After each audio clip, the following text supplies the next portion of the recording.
పరిశుద్ధుడు పరిశుద్ధుడు పరిశుద్ధుడు అయిన తండ్రి, స్తుతి వందనములు స్తోత్రములు. మనోహర స్థలములలో నాకు పాలు ప్రాప్తించెను, శ్రేష్టమైన స్వాస్థవ్యము నాకు కలిగేను. మహోన్నతుడు అయిన తండ్రి, దివ్యమైన వాగ్దానము చేత తృప్తిపరిచినందుకు స్తోత్రములు. తండ్రి, మీరు మాకు ఇచ్చేది అతి శ్రేష్టమైనది తండ్రి, అది మాకెంతో ఉన్నతమైనది. దేవా, నీ నిత్య జీవాన్ని మాకు ఇచ్చావు, నీ నిత్య రాజ్యాన్ని మాకు ఇచ్చావు తండ్రి.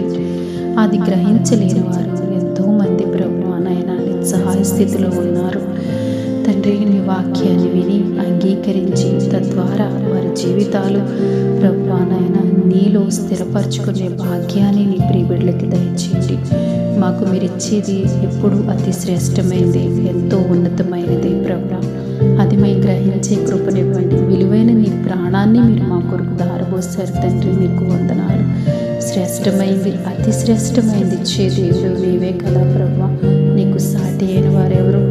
వేల్పులలో నీ వంటి వారెవరు? నీ ప్రేమలను అనుదినము ఈ ప్రార్థనలో ఏకీవిస్తున్నారు తండ్రి. వారికి ఉన్నతమైన దేవుళ్ళను ప్రభువా నిండుగా అనుగ్రహింపచేయండి. నేను శ్రేష్టమైన స్వాస్థవ్యం నీ ప్రియబిడ్డలకి దయచేయండి ప్రభువా. వారు దేని కొరకు ఆశపడుతున్నారు, దేని కొరకు అనుదినం క్రమం తప్పకుండా నీ సన్నిధిలో ప్రార్థనాపూర్వకంగా కనిపెట్టి ప్రార్థిస్తూ నీ పాదాల చెంత వేడుకొనిచున్నారు. వారికి ప్రభువా ఉన్నతమైన స్థితిని ప్రభువా నీ కృప ద్వారా నీ ప్రియబిడ్డలకి మీరే దయచేయమని ప్రభువా నీ దేవుళ్ళతో బహుగా దీవించి ఆశీర్వదించమని క్రీస్తు ప్రభు పేరట ప్రార్థిస్తున్నాను తండ్రి.